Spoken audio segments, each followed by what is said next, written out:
Imagine que você começou uma batalha com aqueles que você pensava serem seus aliados. Agora imagine quando você começa a ganhar, as coisas saem um pouco do controle. É isso que nós vamos ver no volume 10 de Terraformars. Eu digo que se você não assistiu os outros 9 vídeos anteriores, eu digo que é extremamente importante que vocês assistam, senão vocês não vão entender nada do que está acontecendo aqui. Então eu vou deixar o link para eles aqui embaixo na descrição para vocês assistirem eles, depois você volta para cá. E eu digo que se você quiser ficar com o shape desse malandro aqui em 2025, eu digo pra você curtir o vídeo, se inscrever no canal, compartilhar esse vídeo pra algum amigo seu que possa gostar da história desse mangá ou desse canal. Mas se vocês já fizeram tudo isso, eu digo pra vocês sentarem, porque a história vai começar agora. E hoje é meu aniversário, então se você quiser me dar um presente, curte o vídeo aí, porque vai ajudar bastante o pai.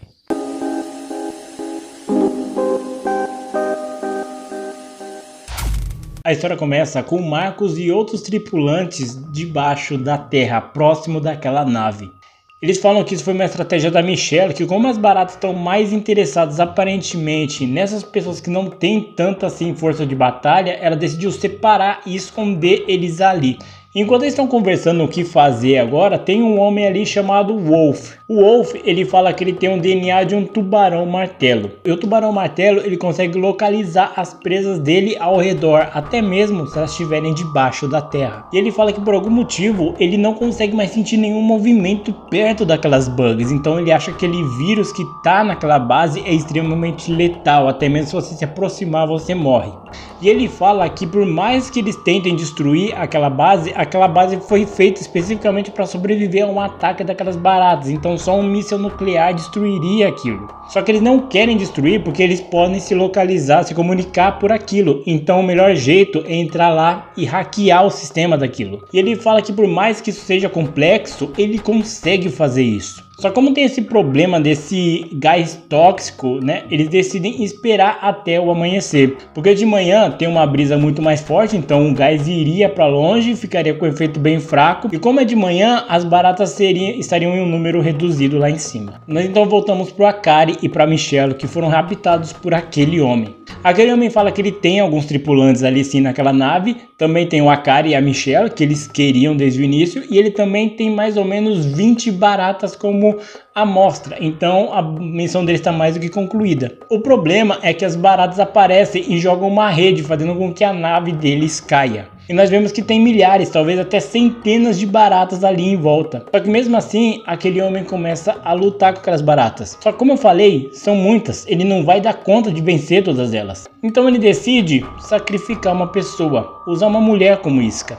Ele fala que durante todos os testes que eles fizeram, eles descobriram algumas maneiras de agir, alguns comportamentos daquelas baratas. Ele fala que, por exemplo, eles priorizam o ataque em pessoas que estão segurando alguma coisa nas mãos. E por algum motivo que eles não sabem explicar, eles optam sempre por atacar mulheres, mas eles não sabem dizer o porquê isso. Então ele acaba jogando uma das tripulantes simplesmente ali como isca para eles conseguirem fugir. Só que quando ele faz isso, o Alex pula também da nave para salvar essa mulher. O problema é que o Alex foi ferido na perna, ele não tem forças mais para lutar. Ele até fala para aquela garota ir embora, tentar se salvar, porque ele ficaria ali como isca. Só que aquela garota, ela fala que não vai abandonar ele. Ela ativa a seringa dela e quando as baratas vão atacar ela, ela libera uma espécie de feromônio que faz com que as baratas recuem. Só que mesmo assim, quando ela tá fugindo com o Alex, tentando levar ele para longe, uma barata com um poder um pouco diferente, consegue soltar jatos de água, acabar tirando nas pernas dela, impossibilitando eles de fugir agora. E quando as baratas vão de fato matar eles, alguém aparece, um homem com uma espada muito estranha.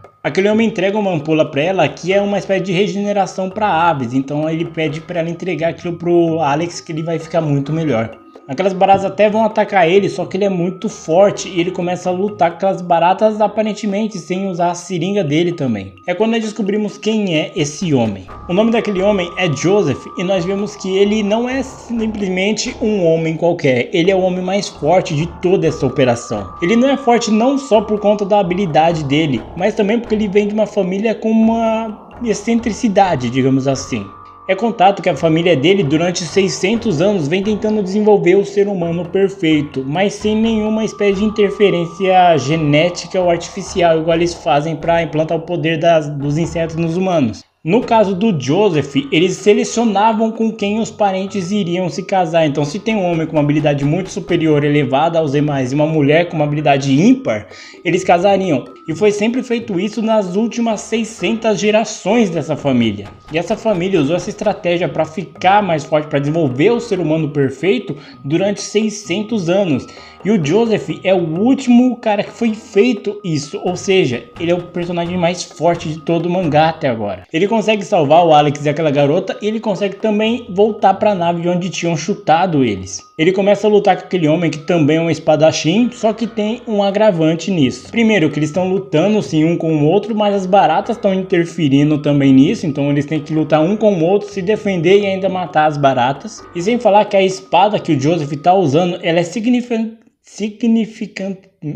Tá, dane-se. E o outro agravante é que a espada que o Joseph tá usando, ela é bem maior do que a do rapaz. Consequentemente, ela também é mais pesada. E vendo que de alguma maneira ele não ia conseguir derrotar aquele cara, ou a espada tava atrapalhando muito ele, o Joseph acaba soltando ela. Aquele homem da China então pega a espada do Joseph também e acha que ele tá na vantagem. Só que ele esqueceu um detalhe. Aquela barata tira aquele jato de água nele, deixando ele completamente ferido. E ele esqueceu que foi um detalhe que ele explicou até mesmo para eles, que as baratas focam em quem está segurando coisa, algum objeto nas mãos. Então ele que tinha duas seria, em tese, o inimigo mais perigoso de lá. Mesmo gravemente ferido, aquele homem ainda tem a frieza de tentar sacrificar a Michelle ali para aquelas baratas, para que assim ele conseguisse fugir. Só que o Joseph, ele percebe essa maldade dele e acaba cortando a perna dele e jogando ele para as baratas, que acabam matando ele. O Joseph então explica o que está acontecendo. Ele fala que aquela barata tem os genes de um parceiro que estava na equipe dele. O Joseph então explica o que está acontecendo. Ele fala que todo o pelotão dele ficou para trás, né? As baratas meio que enrascaram ele assim que a nave dele pousou. Só que ele conseguiu se cobrir com os feromônios e atrair as baratas para cima dele, deixando o pelotão dele de lado. Só que infelizmente, talvez ele não tenha conseguido atrair todas. Porque aquela barata que tá tirando aqueles jatos de água, na verdade ela tem a habilidade de um peixe arqueiro, que é a habilidade de uma das tripulantes da base dele. E vendo a Michelle, ele como tem toda essa questão da nossa família que quer criar o ser humano perfeito, ele percebeu que a Michelle talvez fosse a mulher perfeita para ele se casar. Então ele pede ela em casamento. E a Michelle, ela não aceita diretamente, só que ela fala que sim. Mas então voltamos para a Terra, onde nós vemos mais um pouco dessa politicagem aí do pessoal, falando o que eles vão fazer quando eles voltarem com o vírus, né? E o interessante, até intrigante que acontece, é que um dos seguranças ali dos Estados Unidos, eles estão conversando e um deles até levanta a questão: por que as pessoas que estão em Marte agora, eles não são infectados com esse vírus das baratas, sendo que eles estão sem nenhuma proteção, sem capacete, sem nada. Nós vemos que tem dois representantes dos países deles ali conversando sobre toda essa operação, e eles mostram que eles não têm uma, digamos assim, intenção boa em recuperar, em conseguir a cura para esse vírus. Porque enquanto o Japão e os Estados Unidos eles querem nessa amostra para eles conseguirem desenvolver uma cura para esse vírus letal que está matando as pessoas, eles falam que querem pegar esse vírus sim, só que para aprimorar o modelo mosaico que dá o poder para as pessoas. Então você vê que eles não estão tão interessados em salvar vidas, eles estão mais preocupados em desenvolver novos tipos de armas biológicas ou monstros no caso. Nós vemos que o Alexander também, o cara que iniciou o projeto das bugs, ele acabou morrendo nesse processo, né, nesse intervalo, e que o Dr. Honda meio que assumiu todo o projeto dele, só que infelizmente ele fala que não é tão brilhante quanto aquele homem, o Alexander. Nós então voltamos para Marte, né, onde tá todo mundo ali conversando. Nós voltamos então para Marte, onde nós vemos o Marcos junto com aquele pessoal enterrado, e eles estão esperando amanhecer para eles conseguirem entrar ali na nave. Só que é quando o Wolf, ele fala que tá sentindo uma movimentação na parte de cima, o pessoal da China tá em movimento. E quando eles estão debatendo sobre o porquê que eles começaram a se movimentar agora, aquele homem que o Joseph matou agora há pouco encontra eles no subsolo. Ele sempre soube que eles estavam ali. O Alex consegue pegar aquele homem, matar ele, tirar ele de lá. Eles saem daquele subsolo, o Marcos consegue matar aquele cara novamente. E é quando aquele outro clone daquele rapaz acaba pegando uma das mulheres de refém. Só que mesmo estando presa, ela fala para ignorarem ela e correrem para a base. E é isso que eles fazem. Só que quando eles estão chegando lá, aquela barata voadora aparece e acaba matando aquela mulher. Mesmo com essa barata, todos conseguem entrar naquela base, né? Mesmo com todas as dificuldades que eles encontram pelo caminho. Só que enquanto os 3 entram, o Marcus fica do lado de fora para lutar com aquele homem. E nós vemos que ele tem mais 3 clones. Do lado de dentro, o Cage acaba encontrando com essa barata voadora. Então ele fala para todo mundo trancar os 2 ali dentro, porque ele vai cuidar dessa barata sozinho. Essa barata ela é bastante veloz, só que como o Cage ele tem o DNA de uma lagosta boxeadora, os olhos dele conseguem acompanhar mesmo que com muita dificuldade os movimentos dela. E como ele era um boxeador, ele começa a lutar com ela. Ele até acerta um golpe nela, só que ela acaba arrancando o braço dele no processo. Só que uma coisa acontece, ele acabou acertando a parte do maxilar daquela barata, o que fez ela ficar um pouco bamba, ele praticamente nocauteou aquela barata. E vendo que a barata teve essa queda aí de consciência, o Cage acaba dando um soco, derrotando ela de vez. Eles então liberam o Cage ali, ele conseguiu vencer aquela barata. E o Wolf, ele fala que esse veneno, por mais que esteja fraco ali naquele lugar, ele ainda está presente. Então ele fala para todos cobrirem o nariz, qualquer parte do corpo dele. E mesmo assim, mesmo totalmente cobertos, eles só vão conseguir resistir esse veneno nessas condições por exatamente 15 minutos. É revelado que aquele homem tem o DNA de uma Cydia una verde, que é uma espécie de crustáceo que fica no fundo do mar e que ele consegue se reproduzir também. Esse homem ele percebe que o Marcus matou um dos clones dele e ele aparentemente ficou um pouco abalado, porque ele não está acostumado a matar seres humanos. Aquele homem então começa a meio que tentar trazer o Marcus para junto dele. Ele fala que em breve uma nave de ataque deles, da China, vai chegar ali em Marte e eles não vão ter a menor chance de resistir a isso. Só que o Marcus pode impedir isso. Ele fala que se o Marcus entregar o Akari e a Michelle para ele, ele vai poupar os amigos dele e o Marcus ainda vai poder ficar do lado deles. O Marcus ele faz aquele joguinho, finge que tá tentado, que talvez, né, ele possa voltar pra Terra, ter o sonho dele realizado de ser um jogador de beisebol e tal. Só que na verdade ele só tava fazendo isso pra fazer todo mundo baixar a guarda ali. Ele fala que não vai aceitar e ele nunca aceitaria esse tipo de proposta. Ele fala que por mais que a vida dele seja um inferno, todos ali estão ali em Marte por um propósito. Eles não estão ali simplesmente porque eles não tinham nada melhor pra fazer. Eles têm uma causa e o Marcus vai lutar até o fim por essa causa. Nós vemos que aquela barata que o Cage derrotou agora há pouco, mesmo morta, ela acaba tendo uma espécie de reflexo que faz com que ela ative uma espécie de dispositivo. Na Terra nós percebemos que eles notaram que tem alguma coisa estranha e que de fato uma nave de ataque está indo até Marte. E é dessa maneira que acaba o volume 10 de Terraformars.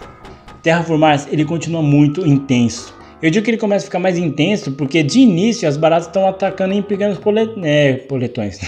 Estão atacando em pequenos pelotões, saca? Então tipo tem 10 aqui, 5, tem umas mais fortes, outras mais fortes, sim. Só que agora, por algum motivo, elas estão indo em bandos de milhões e centenas de pessoas. Baratas. Então você vê o quão tá ficando tenso a escala de proporção, saca?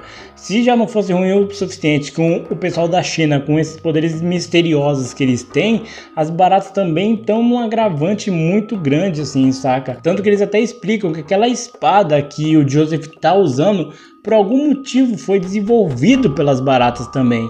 Então é algo que você fica, putz, mano, o quão longe essas baratas foram. Eles conseguiram criar uma arma extremamente letal, provavelmente com uma alta tecnologia, sendo basicamente seres primitivos, sabe? Então é algo que você vê como as coisas estão escalando num nível muito mais forte, muito maior do que a gente imaginava no início da história. Eu digo que a escala de proporção das baratas está ficando num nível mais extremo, né? Quase chegando no teto, porque se no volume 1 a gente via as baratas usando armas, a gente já ficou surpreso, né? Apesar da força estrondosa das baratas usar armas, ainda é uma coisa que humanos fazem, sabe? As baratas elas pareciam ser muito primitivas, usando porretes, com as próprias mãos mesmo, atacando. Aí eles usam armas, você pensa, pô, mano, já é um avanço. Agora eles desenvolveram armas, sabe? A gente viu uns volumes anteriores que eles estavam estudando uma forma de criar basicamente uma bugs para ir para outro lugar, sair de Marte. Então a gente vê como a escala desse mundo todo de Terraformars tá aumentando, sabe? Terraformars ainda tá na metade, se não me engano tem 29 capítulos, né, volumes no caso, lançados. E conforme forem lançando, porque parece que a autora entrou em hiatos ou acabou voltando, eu não sei exatamente o que aconteceu, que eu saiba ela estava em hiatos, né, por conta de problemas de saúde. Mas conforme os mangás forem lançando, eu trago eles aqui para vocês. Também tem um filme de Terraformars que eu reassisti esses dias e... Enfim, vocês vão ver quando eu fizer o vídeo do Terraformars, do filme. Vamos ver se vocês vão gostar dele. Mas diz aí o que vocês acharam dessa história. O que vocês acharam do volume 10 de Terraformars? Vocês gostaram? Vocês querem que eu continue trazendo a história dele aqui pro canal? Deixa aqui nos comentários para eu saber. Não esquece de curtir o vídeo, se inscrever no canal, compartilhar esse vídeo para algum amigo seu que possa gostar da história desse mangá ou desse canal. Mas então é isso, agradeço bastante a audiência de vocês e até mais.